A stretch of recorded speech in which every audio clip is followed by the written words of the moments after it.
swear the only thing that's keeping me watching this season of Love is Blind season 8 at this point is I need to see what Dave's sister looks like.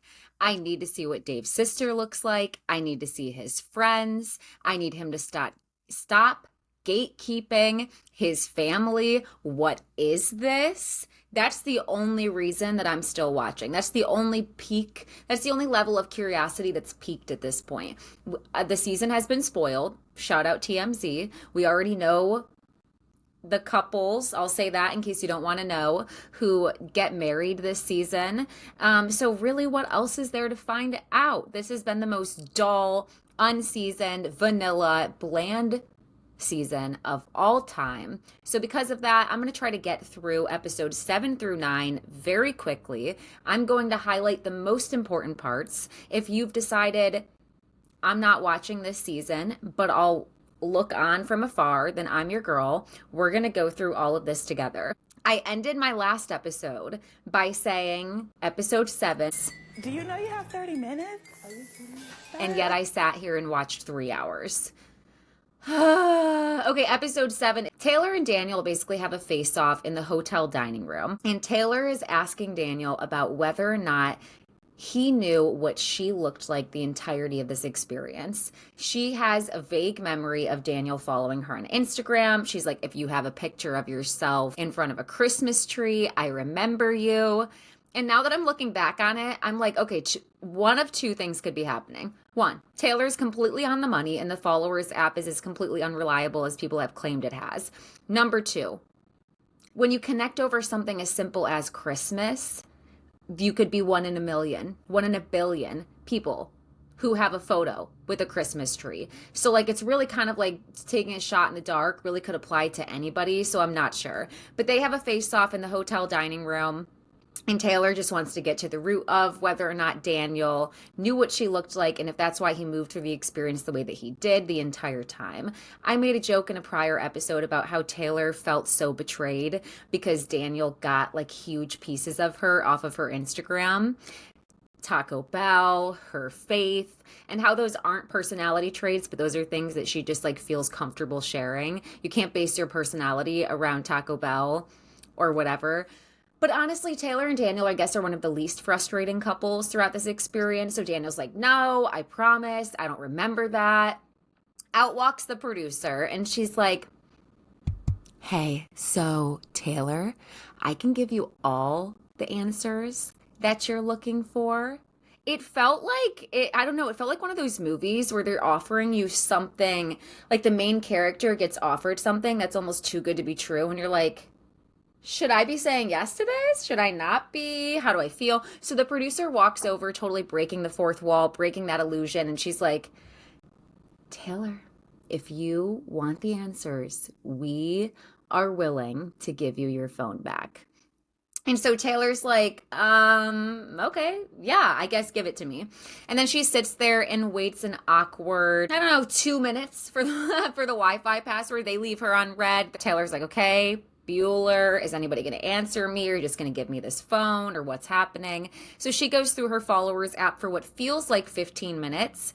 And again, it's like a standoff between her and Daniel. She's looking at him.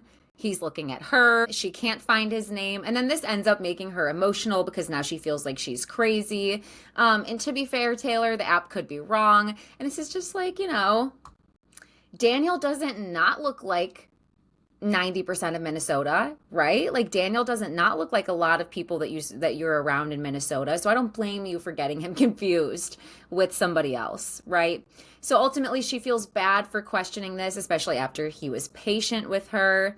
And then the couples decide to go to Honduras. Now it was up in the air whether or not Taylor and Daniel were going to go to Honduras because they had the Instagram gate at the Holiday Inn dining room 10 minutes prior. However, they decide, you know what? Let's go. Why not? Free trip to Honduras.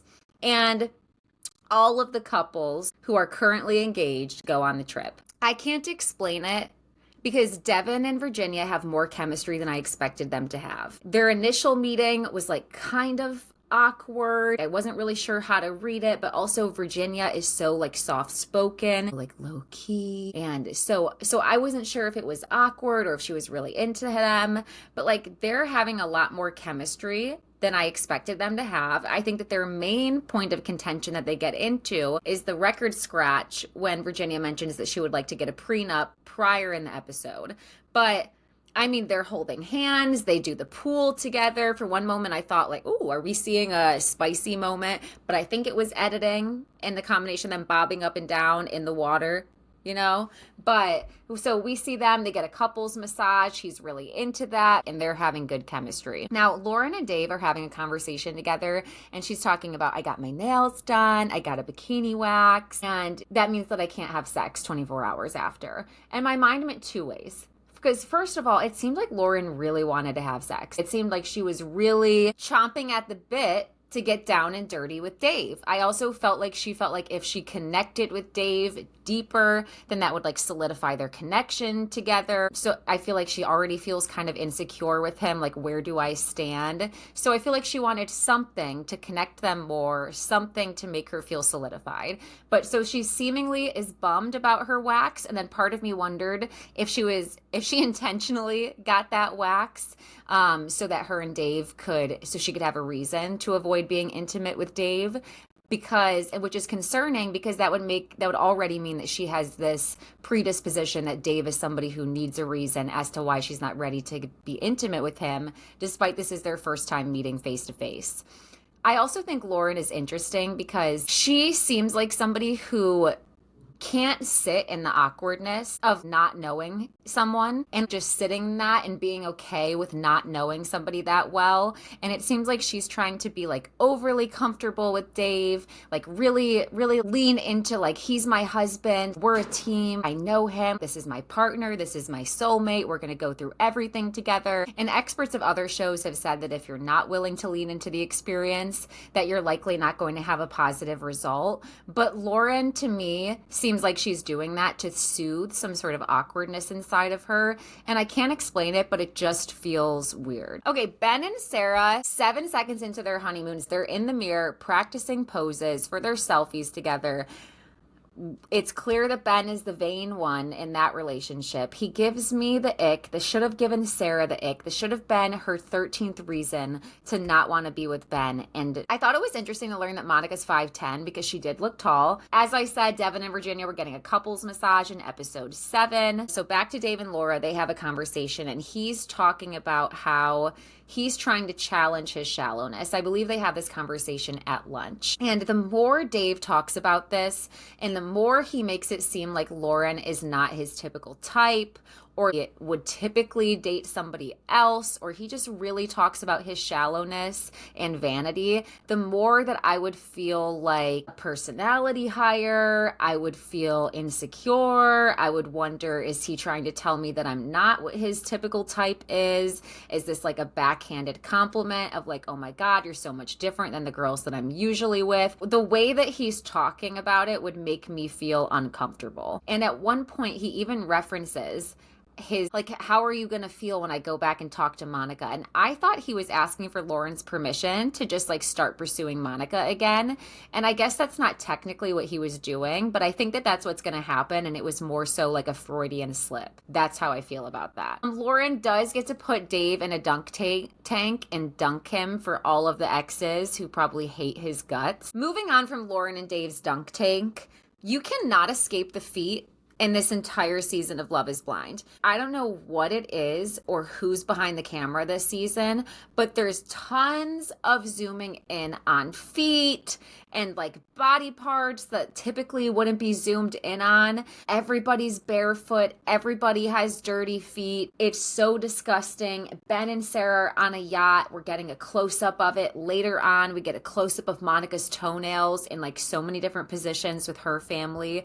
I need whoever was behind the camera, unless it was a black or brown person, to be taken off. If it was, I need some direction given because the feet is making me, you almost need a paper bag to watch this season. So Joey and Monica go on a date at night. They have a little dinner date, and he talks about how his OCD was very severe when he was a child, and how he used to be very particular with doing certain things. Now, I didn't write down all of the things that Joey said. You can go watch the episode if you would like to hear the details. But Joey kind of implies that he was just able to cure himself. Like it was just mind over matter, and he was able to just like stop doing these things, and his OCD has disappeared altogether. And without diagnosing him, because that's never my intention, I'm not qualified to do so. I just kind of want to give my impression. It doesn't seem to me that Joey hasn't gotten rid of the OCD. The OCD has manifested in different ways. And I love a tidy space. It seems like it really bothers Joey when things are out of order, to the point of refolding a shirt that Monica has folded. And I also have OCD. So if my partner folded the shirt wrong, I would also be refolding it.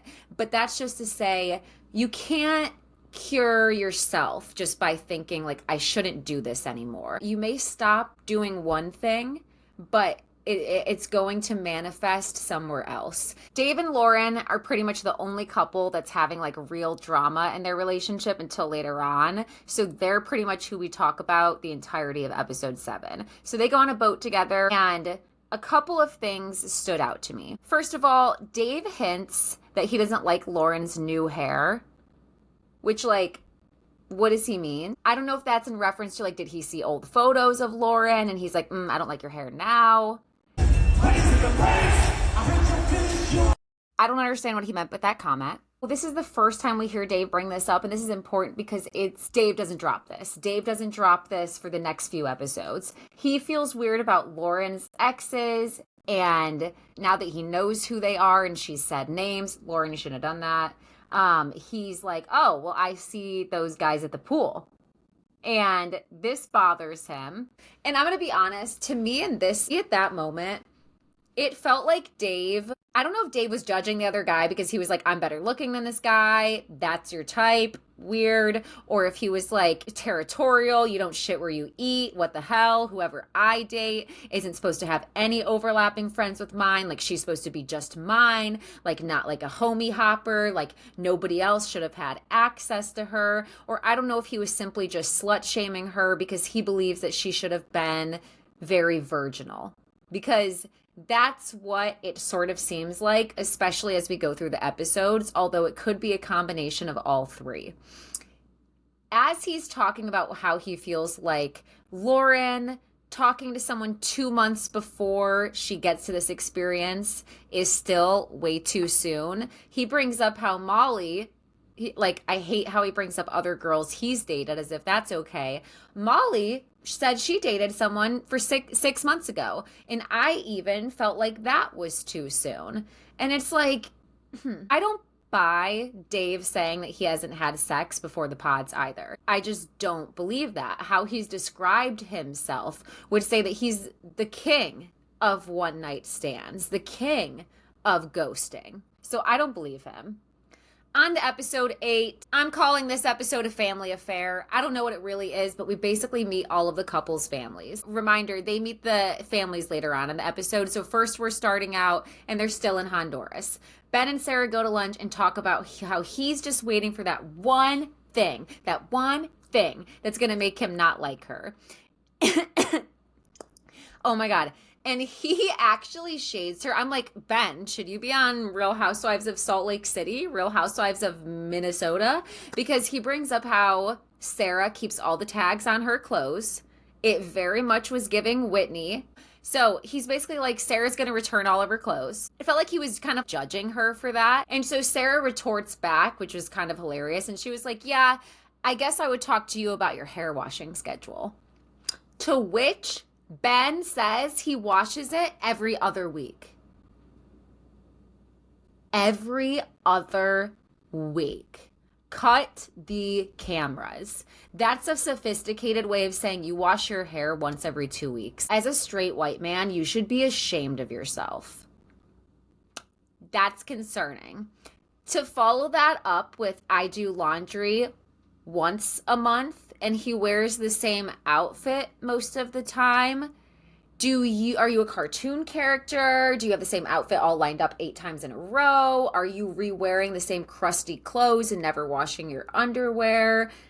That's what it seems like. If I said the 13th reason before, this is at least the 50th reason that Sarah should have ran away. He doesn't value politics. He's way too into his faith. He refused to call it religion, even though that's how he lets it guide his life. He has a concerning past. He doesn't get involved in Black Lives Matter. He doesn't see the value of Black lives mattering because he just simply stays out of it. Oh, I just don't have an opinion. I just don't have an opinion. And when I don't have an opinion, it's better to not say anything. He has an opinion. So everything he says should have made Sarah run for the hills. And because she doesn't, and somehow we still end up with moments where she's talking about how they express the same values. You can't have buyer's remorse when you knew what you were getting. You cannot have buyer's remorse when you knew exactly what you were getting. I say that to the people who voted for Trump. Buyer's remorse now? Pack it up. Pack it up. You knew exactly what you were getting. I can't remember if it was Ben or Dave who didn't vote in the election. Probably both of them. Put it in the comments if you remember. Ben washes his sheets once every 2 weeks. From this point on, I will be calling Ben Bedbug. I think that's much more appropriate. Bedbug Ben. Bedbug Ben, Bedbug Ben, Bedbug Ben. He has his own little theme song. He's disgusting. Okay? So Bedbug and Sarah, call it a night. Whatever. The group gets together. This is the first time that they're all meeting together. And I feel like this is the least. We had more buildup over whether or not Daniel followed Taylor on Instagram than the group meeting each other for the first time. In past seasons, this has been a highlight of the season. It's built up to, oh my God, couples are fighting. She still wants that guy. Nothing. Squat. Nothing. They get together and it's like, there was no shock value. It's kind of like if you guys all go to the same high school, do you guys all know each other already? There was no shock value. There was nothing to work up to. They're all just like, hey, oh, hey, hey, Taylor, hey, Joey, hey, Monica, oh, hey. It's just like, oh my gosh, where's the theater? Where's the theater? Where's the cinema? What are we waiting for?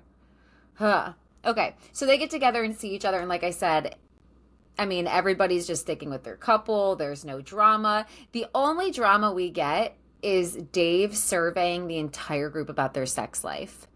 It's like cops at the end of the month, and they're trying to meet a quota, and they're trying to give out as many tickets as possible. Dave has a quota to meet. He needs to find out every couple's sex life, but the real reason he's doing this is because he's mad. That's what he is. He's mad that him and Lauren didn't have sex. He wants to make sure that other people are in that same experience and that it's normal for her to not want to have sex with him yet. And I think ideally he would have liked to hear that somebody is and then take that back to Lauren and make her feel badly about it. But Dave surveys the entire group. I'm going to try to make a montage of this and maybe post it on TikTok somewhere, but it's so egregious. You need to hear it back to back and how many people he is asking.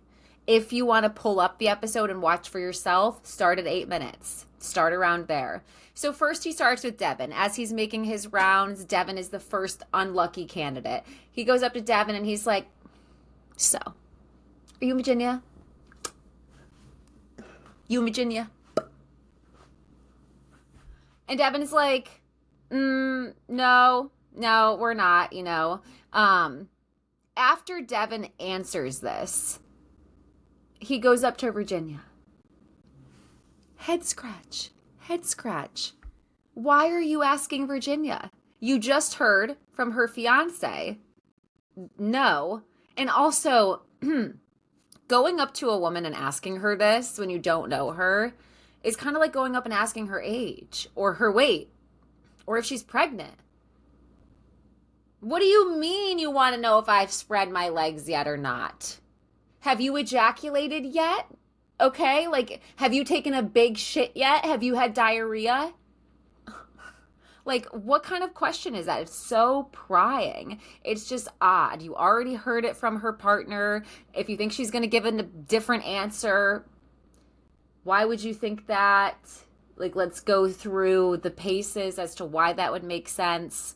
Next victim is Monica. If Dave catches you alone, in he comes. So, are you guys having sex yet? This basically asks out of nowhere. Mind you, Monica's not talking about this in the slightest. She's talking about how she met Joey and, oh, he's really a nice guy. Joey's a nice guy. And my Minnesota accent is terrible. I'm sorry. I'm from Ohio. You can respond and make fun of me in the comments. I'm sorry. Okay, we're keeping things light. We're keeping things cute. We're trying to have a good time with this season. So Monica's like, she was probably the most open to this question. And we didn't get an answer, to be fair. We've been hanging out.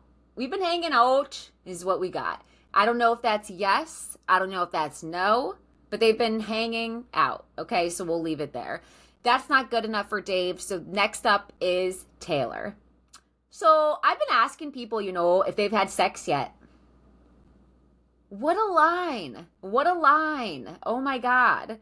And Taylor is taken aback, and she says no.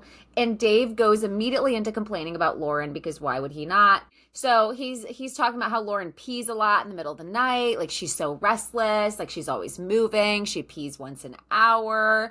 And Taylor picks up on the fact that he is bashing Lauren when she's not around. And also that he's taking this time to break her down instead of build her up. And so she's like, don't you snore? I would be like, aren't you everybody's last pick?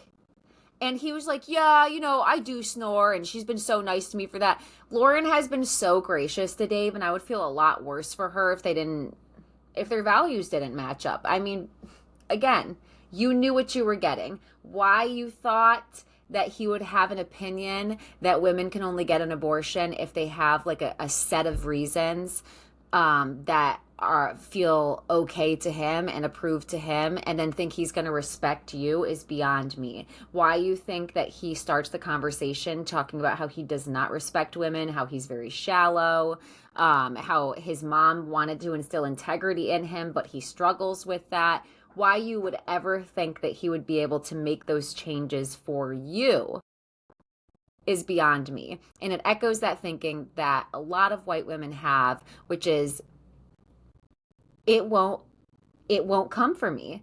What your harmful feelings won't impact me because I'm white, I'm a woman, I'm someone you care about, and it will impact you. It will impact you. At the end of the night, all the couples go back and Lauren and Dave talk about the night. And instead of Lauren getting the opportunity to find out that Dave was talking bad about her, he tries to tell her that he's had nothing but great things to say about her tonight. I wanted there to be a moment where the girls sat and told Lauren, Dave has come up to every single one of us. And it's also like uncomfortable. So you should know that this is how your husband is talking to women that he doesn't know. And it feels disrespectful, but he's also disrespecting you. But that doesn't happen. Then the couples go back to Minnesota. This was the longest pods and the shortest honeymoon that we've ever seen. And the shortest couples meetup. This is the worst constructed season that they've ever had. Don't ever do it again. Don't ever do it again. As we go back to the apartments, we're starting to see where Joey and Monica are not matching up. And Monica is talking about how she had a pile of laundry at her house that was clean, and she went to go put on a pair of jeans, and in it was a nest in the crotch of the jeans filled with like huge spiders that were coming out, and Joey is rightfully disgusted. He has OCD. He likes to keep things tidy. I want to say I appreciate Joey hearing this, articulating that concerns him, and then telling her, I need you to keep your cleaning habits that you would do at home up here so that I can see what it's like to live with.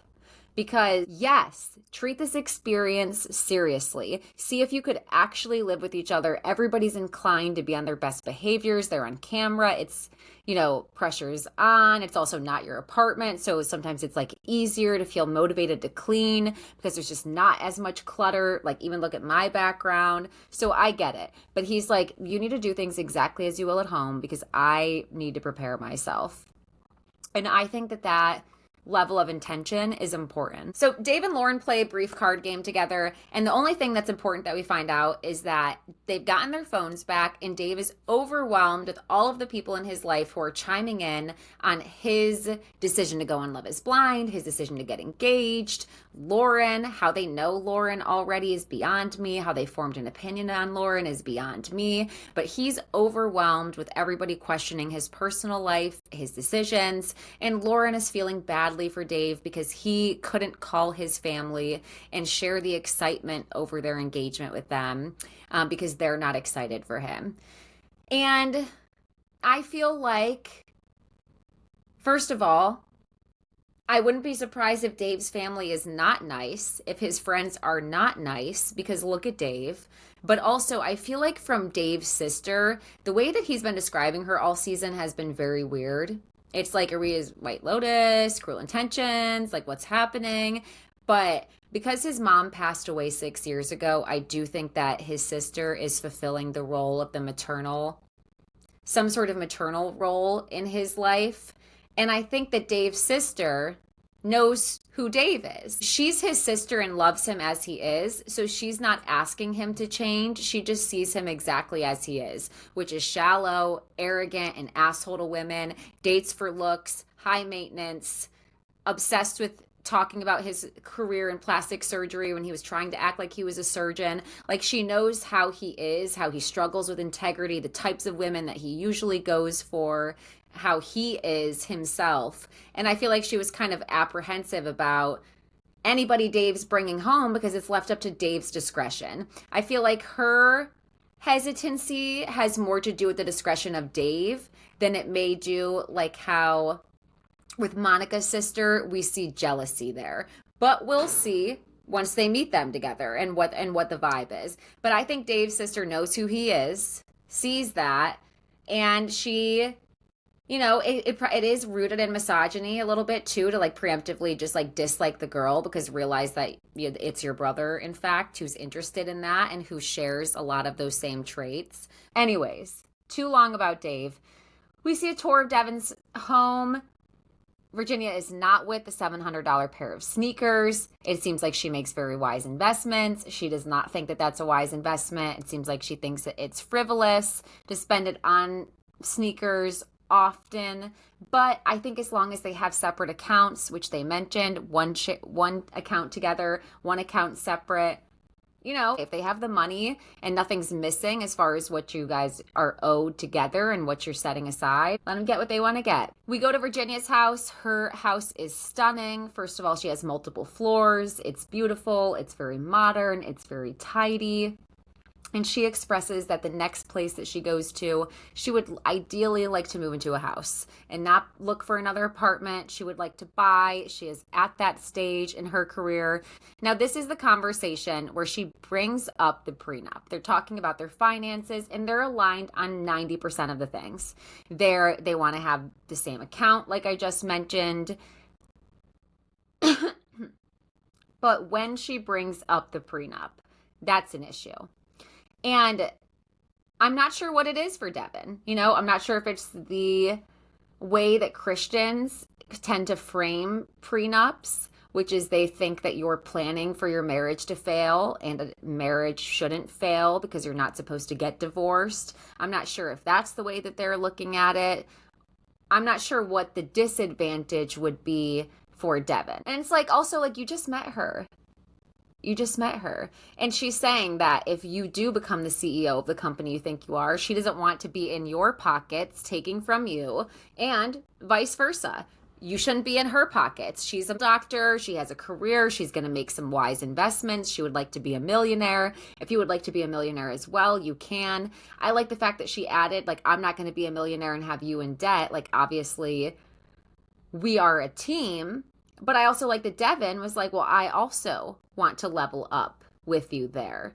But we know, spoiler, we know that they don't say yes. Like, we know that the only couples who say yes is Taylor and Daniel. So I don't know what ends up happening here. I hope that Virginia gets the sense that Devin isn't as okay with the things that she needs to feel secure in the relationship and she says no, but I have a feeling that it may be him who says no right now. So next up, Lauren goes to Dave's place. And it's nothing special, nothing to write home about. I don't even know what to really bring up there. But Dave talks about how, again, he's nervous for his sister to meet him, which is, I already expressed my reasons for why I think that she's nervous. But then he says, I just want someone who's cool like she is. So it's like there's strange undertones, but simultaneously, I don't want to say something that's offensive. You know what I mean? Because I do understand he's lost his mom. It may be sort of projecting that maternal onto her. And, you know, people say that guys marry someone like their mom and girls marry someone like their dad. And since that role model and reference isn't there, maybe he's projecting that onto his sister, or maybe it's always been this way. It's just foreign to me. That's what I'll say. That's unfamiliar territory for me.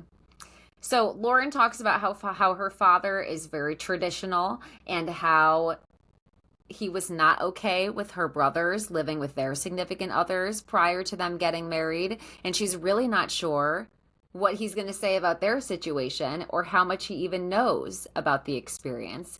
And I thought this was interesting because I'll never understand people who don't tell their loved ones where they're going and what they're doing. I don't think it would ever result in them digesting the information easier, having it sprung upon them after the fact, than letting them know where you'll be. But that's just me personally. So Dave's nervous about this, and he's pretty much like, okay, well, you need to tell him. And again, this is why I say Lauren and Dave, they seem very matched. Her family seems very, very conservative as well. And I know just because you're Christian, just because your parents are have a lot of faith and they don't want you to live with your partner before marriage, it does not immediately imply conservative. But we are in Minnesota. We are talking about a white woman. We're talking about a lot of white people. And it's almost seemed like the word values has been a dog whistle for conservative throughout this experience. So I would argue that they're both Republicans. At Dave's place, and they have like a pretty big conversation for like what's supposed to be kind of like a positive experience. Like she's going to his house and like they could be having conversations about their future the same way that Devin and Virginia were having, like how would we do finances? Oh my gosh, okay, we would have to live into my house, or where would we go next after this? But he's bringing up how his friends are texting him about Lauren and this guy. This guy is brought up again and again and again. And he's claiming that his friends know for a fact that they saw each other prior, right before she left, and that this guy lives in the same apartment building that they now moved into right now. And he's worried because his friends know, his sisters know, and now they feel like they have a preconceived notion of who Lauren is because they're believing this information. And I find this so annoying because you haven't met her. Dave's not giving them the opportunity to meet her, to understand whether or not these rumors are true or not, or to even hear her perception. And they're immediately just like believing this guy whose intentions, like she and her friend said, is to get on TV. Like it's just very one-sided. No one's letting her tell the other side of the story, and they're just blocking her out completely. And I think that that's very weird. I think it's weird that they don't want to meet her, that his sister's not like, Dave, let me meet her. Let me ask her myself. Like I want to see her, ask her these questions. That's not clicking for me. So I don't know if Dave's preventing that from happening. If his family and friends don't want to meet Lauren and they just want to talk about her behind their back, then they're shitty. You guys are all shitty. Congratulations. All of them. All of you guys are shitty. So Joey meets Monica's family and they ask him about his previous relationships. And he says that, he has been in a serious relationship, but it ultimately did not work out because of their values. values again. I don't know. I wish personally, and maybe Monica's family did say, well, what values are those? Does Monica have the same values that you're looking for? What are your values? I wish questions like this were asked, but it wasn't. It seems like we know really nothing about anybody, to be honest. Monica's sister pulls her outside after everybody is seemingly having a good time. They do this kitschy music moment where everybody has a different instrument. It seems like Joey is really getting along with everybody. Everybody seems to like him. Everybody is laughing except for Monica's sister, who is in the corner. Stank face, upset, red lipstick in the corner. And she pulls her outside and she's like, he's not your typical type. I mean, he's not 6'5", Italian. And she's like, okay, but like, that's what this whole purpose of this experience was to not pick somebody who was my type. And her sister was like, yeah, but even his personality, which is so rude. Your personality sucks. This is the first we're seeing of you on TV. Congratulations. And also, it's so rude for her to just say, like, you don't know him. And then she gets to the root of what it was really about, as I've said earlier, jealousy. Because she's like, I didn't feel like you'd be getting married first. I'm 5 years older than you. I feel like I should be doing that first, but it's you. But it's you. As somebody with older sisters, my older sisters would never. And then she follows that up to get into Monica's head further with, I don't know. I could see him being a really good actor. I just don't want you to get hurt. That's what I'm really worried about. No, you're not. No, you're not, and know your place. You are a mean girl. Okay, episode 9. Continuation of Meet the Parents. This is the last and final episode that we get. Taylor meets Daniel's family and it goes well. I'm honestly not going to dive deep into Taylor and Daniel because we spent so much time with them through a lot of this season. Daniel's like, I didn't fall in love with Taylor just because she's beautiful. I fell in love with her heart too. Daniel's mother and father are like, we've never seen him like this. They seem like they're more open to this process than Taylor's family.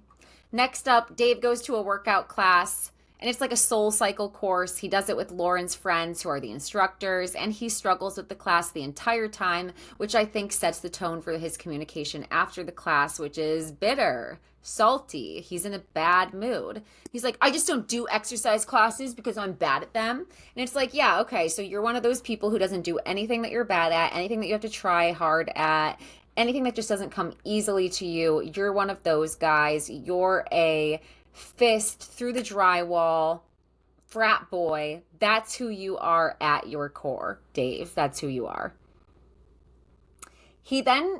So mind you, he just did the soul cycle course. Lauren crushed it. Her friends are teaching. They sit down after to get a few moments so that he can meet her friends. And Dave tells them, after just teaching a course to him, I just don't like when someone tells me what to do. Like, I just don't like when people tell me how to do things. And it's like, that would have made me feel so awkward if I was them, because like, I just did tell you what to do for like an hour, but not in like I'm trying to make you feel triggered kind of way. Like I'm teaching a workout class. So like, sorry, but also that's not realistic, Dave. Okay. People are going to tell you to do things. I think you don't like when women tell you what to do. That's what I would say. So after he gets that off his chest, that he doesn't like to get told what to do, the next thing that he just has to get off his chest is bring up the guy who Lauren was talking with. And he basically wants them to affirm whether or not she was in a relationship with him or not. And he doesn't outright say that, but he's leaving it hanging in the air with hopes that they're going to give him more information. And her friends do, but Dave does not listen. Her friends tell him that his friends being so open to believing this information about Lauren is essentially a problem. One of her friends is like, listen, I know this guy. He dated someone for 7 years. They never got engaged. He's not serious. He broke it off, no commitment. Him and Lauren matched on Hinge. They didn't date. When she's dating someone seriously, they meet her family. They meet her friends. We've never hung out with this guy. things were not serious. And then they also bring up, like, we know this guy. He's the type of guy who wants to be on TV, and that's it. And Dave is like, I don't know. I believe my friends. I don't know. I just believe my friends. My friends say that it's a fact. And he keeps bringing up the timeline. The timeline. It's like, he's basically like, well, it might not just be about the fact that it's a guy. It's like the timeline, too, of things. And her friends are like, so what timeline would be appropriate to you then? Like, what timeline is appropriate? And he's like, well, like, I can't say for sure, but I wasn't doing that. And he says that his friends told him that him and Lauren hung out days before they left. And basically what he's getting at is he's picturing Lauren with another guy. He's territorial. He's gross. He wants her to be virginal. He wants her to be pure. He wants her to be a freak, but only for him. But simultaneously, I don't even think he's attracted to her because, mind you, he's outkicked his coverage with her because she's more attractive than him. But he's delusional. He's actually delusional. And Lauren's friends are like, have you ever flirted with someone at the bar? Were you on an app before this? Because if so, that's the extent of Lauren's relationship with this guy. That's as serious as things went. And I will say, that's a lie, okay? Like, her friends shouldn't have, came that hard because they were, in fact, hooking up for 2 months. So it wasn't as simple as just like a little flirt at the bar and then you don't talk to them and go ghost. That would be, that would be even more egregious. Let me agree with them. That would be even more egregious. But I also get that they don't want to put her business out there, and that, why does it matter? Why does it matter? Unless you're shaming her over having her needs met, and unless you're shaming her over being intimate with someone that she's not marrying, or unless you're trying to have her entirely to yourself and deny that she's had a history, what's the issue?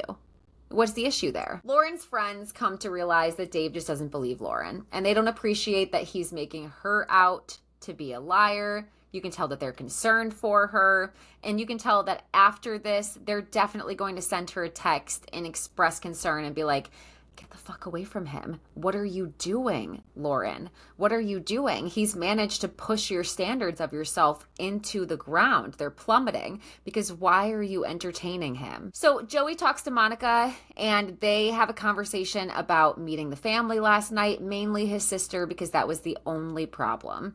And he's like, your sister doesn't like me, but, that's fine.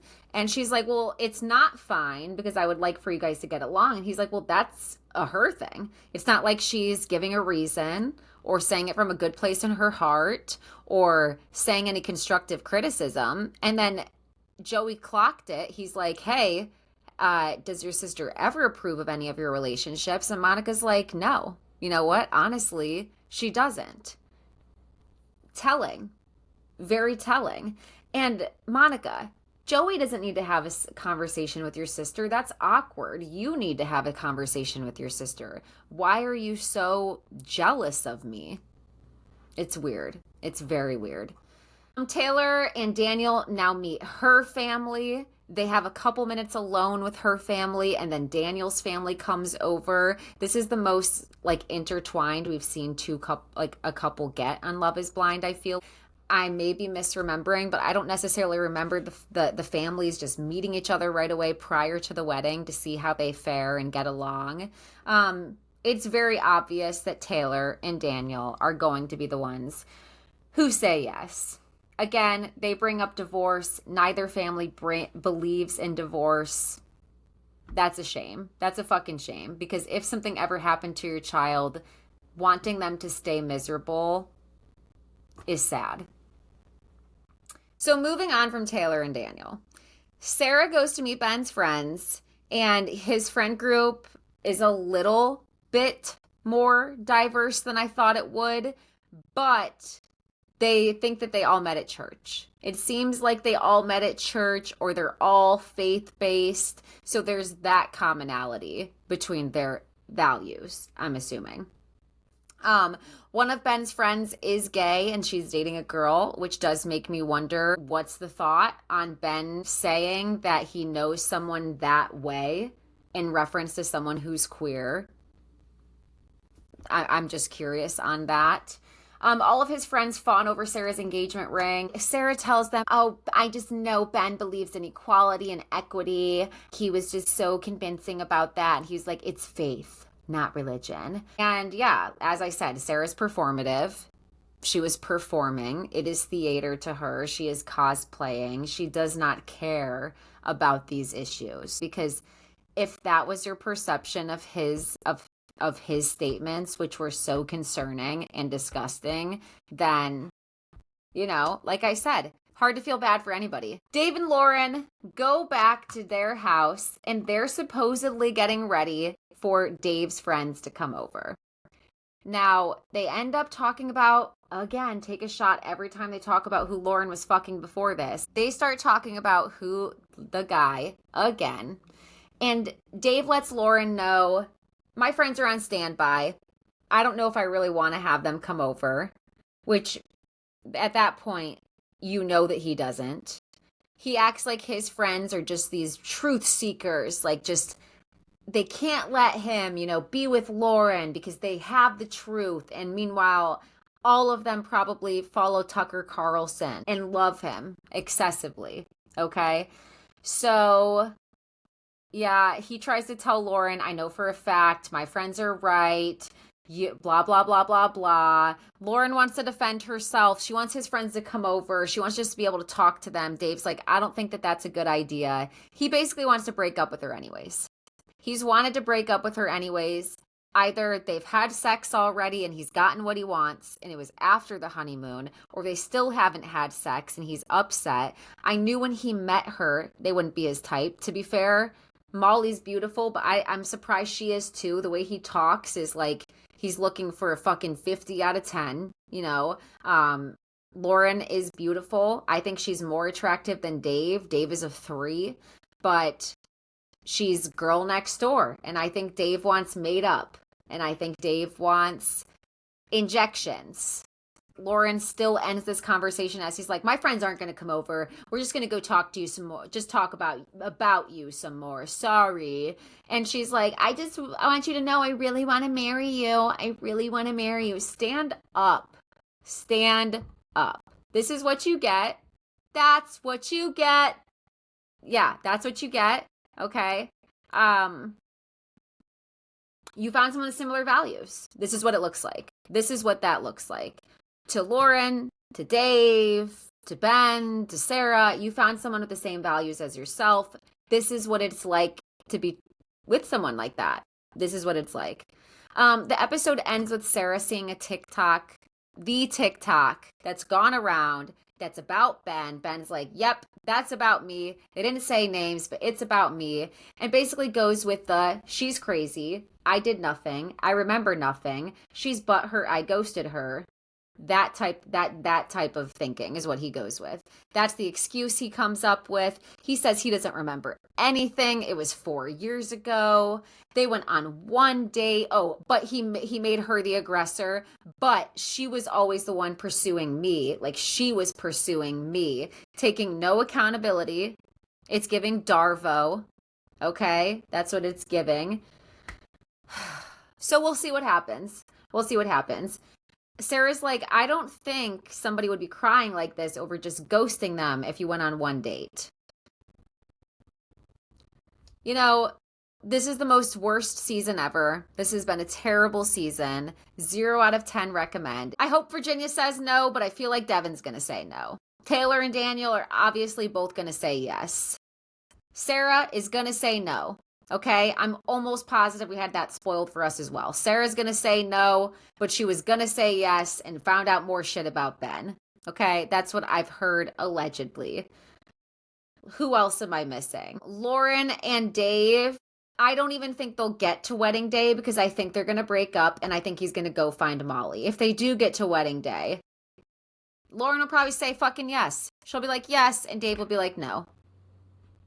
That's how I feel at this point. Unless Lauren's friends grab her by her fucking head and say, no, you're not going to say yes to him. But that's all I have to say. Put who you think will say yes, who you think will say no in the comments. And I'll catch you next week after the next episode of Love is Blind.